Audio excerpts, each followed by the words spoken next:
This is PSN Newsrun, streaming exclusively on YouTube. Hello and welcome to PSN Newsrun. Our top stories. Nigeria's foreign reserves have hit $41 billion, highest level in nearly 4 years. ASUU threatens fresh strike over government's failures to fund public universities. And on sports, Taribo West blasts Nigeria Football Federation and Lagos State government over Peter Rufai's death. Nigeria's financial chest just got a major boost, and analysts say it could be a turning point for the economy. Joycelyn is here with details. Nigeria's foreign reserves have hit $41 billion, their highest level in nearly 4 years, a development sparking optimism for the country's struggling economy. According to financial experts, this surge is a result of improved oil earnings, tighter monetary policies, and fresh capital inflows that have strengthened the central bank's ability to defend the naira. For ordinary Nigerians, higher reserves could mean greater stability for the local currency, reduced pressure on imports, and potentially a gradual easing of inflation. However, economists caution that while the numbers are impressive, the reserves are still vulnerable to global oil price fluctuations and rising government spending. The central bank has described the surge as a confidence booster, signaling that Nigeria is regaining credibility in the eyes of international investors. Some analysts believe this could encourage fresh foreign investment, while others warn that the gains must be carefully managed to avoid another cycle of depletion. For now, the $41 billion milestone is being celebrated as a step forward, but sustaining it may be the real challenge ahead. Reporting for PS News, Joycelyn Ella Keche Ada. Education may once again be on the brink of disruption as ASUU has issued fresh warning strike to the federal government. Marianne files in this report.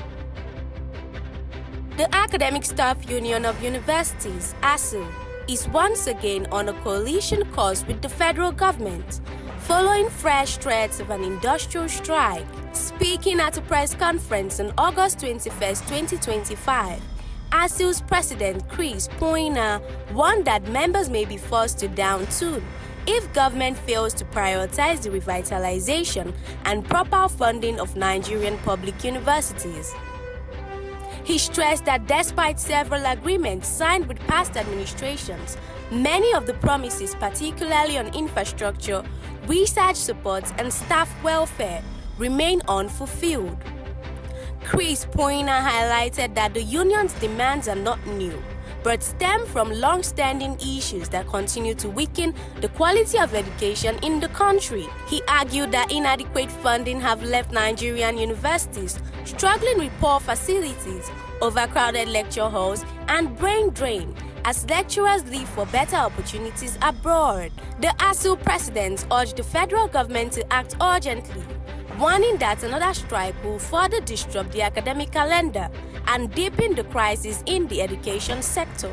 Meanwhile, reactions are beginning to pour in from parents, students, and education stakeholders who fear that another round of industrial actions could jeopardize the futures of thousands of undergraduates already grappling with the previous disruption. The federal government is yet to issue an official response, but observers say negotiation in the coming days will determine whether the threat becomes another prolonged nationwide shutdown of public universities. Marianne Awia, PS News. The Economic and Financial Crimes Commission has declared a high-profile figure wanted in what could become another test of Nigeria's anti-corruption drive. Here's Joycelyn with details. The Economic and Financial Crimes Commission, EFCC, has declared Abdullahi Hotske, the son-in-law of former Vice President Atiku Abubakar, wanted over allegations of money laundering running into billions of naira. In a statement released from its headquarters in Abuja, the commission accused Abdullahi of orchestrating complex financial transactions designed to conceal the origins of illicit funds in alleged violation of Nigeria's anti-corruption laws.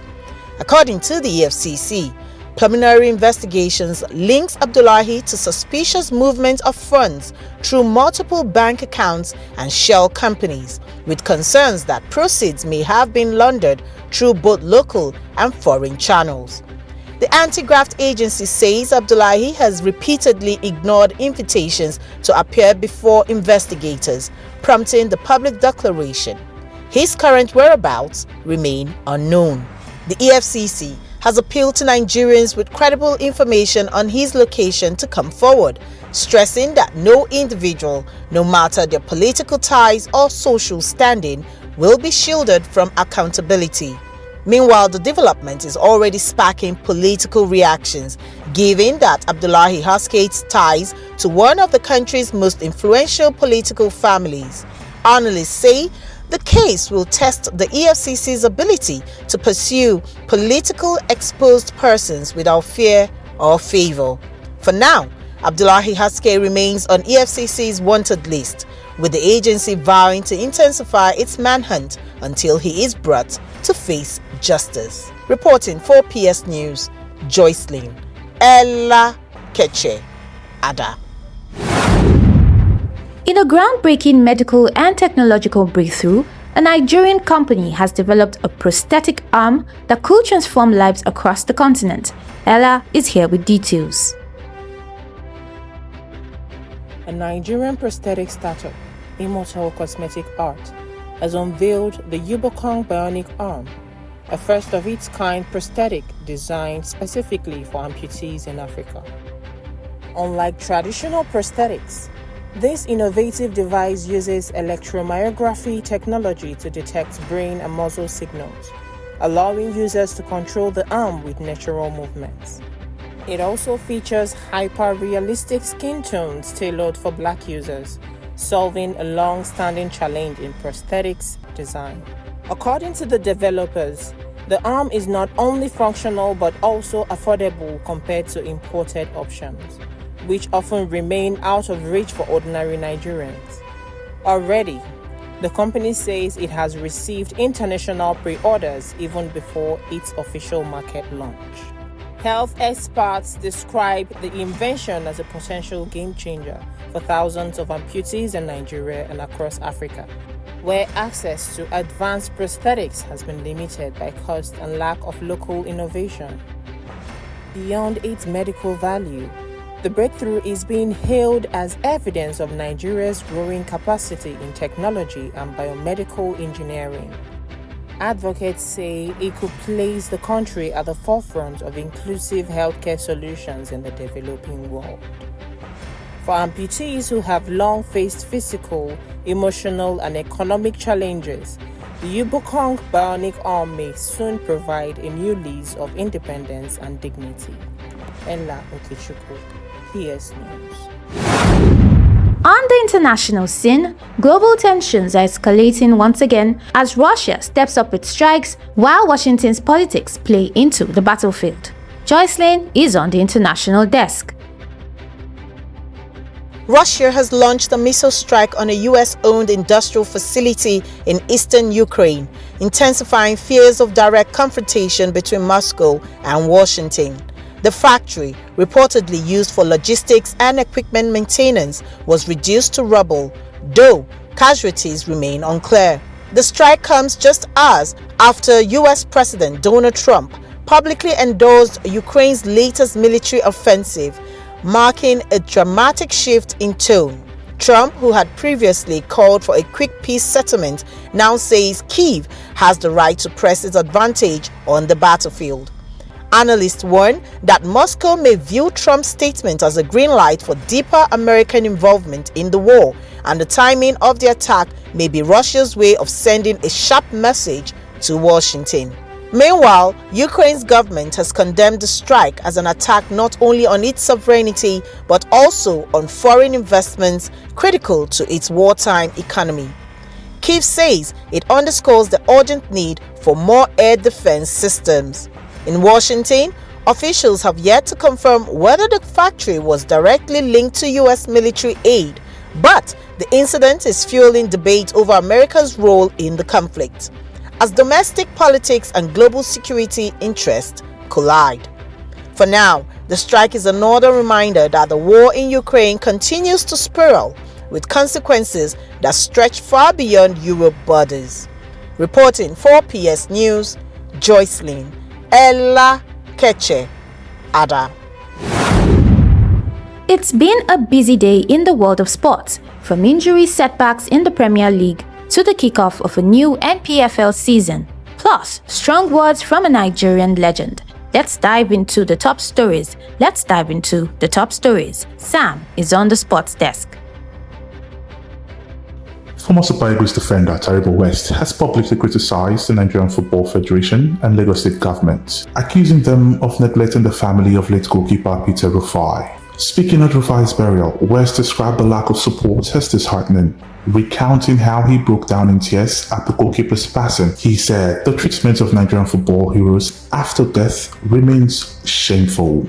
West drew comparisons with other late football icons like Stephen Keshi, Rashidi Yekini, and Thompson Olie, stressing that many of Nigerian greatest players were abandoned after their career ended.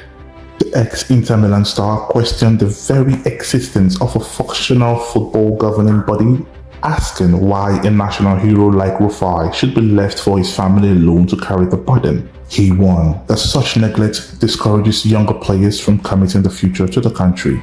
Defending champions Remo Star kicks off the 2025-2026 Nigerian Premier League season against Rivers United on Friday. The fixture will be played at the MKO Abiola Sports Arena in Abeokuta, Remo's Ikene Stadium currently under renovation. The two teams finished first and second last season, making their opener a cracker. In other sport news, Liverpool manager Ernst Slot has confirmed that defender Jeremy Frimpong will be out for several weeks after suffering a hamstring injury in the Reds 4-2 opening day win over Bournemouth. Slot praised the medical team decision to substitute him early, noting that Frimpong will not return until after the international break. Meanwhile, Conor Bradley has resumed training after a long spell on the sidelines, but his availability for Liverpool's clash with Newcastle remains uncertain. Slot revealed Bradley also returned on training on Thursday, making his readiness for Monday's game doubtful. Chelsea coach Enzo Maresca has confirmed that Tosun Adarabioyo will return to the squad for Friday's London derby against West Ham. Adarabioyo missed the opening match against Crystal Palace, but is now fit and expected to start at the London Stadium. And that's a wrap on PSN Newsrun today. I am Oluwatosin Deba. Good evening. You just watched PSN Newsrun, streaming exclusively on YouTube. This is your trusted voice for news that matters. Subscribe, like, share, and stay informed.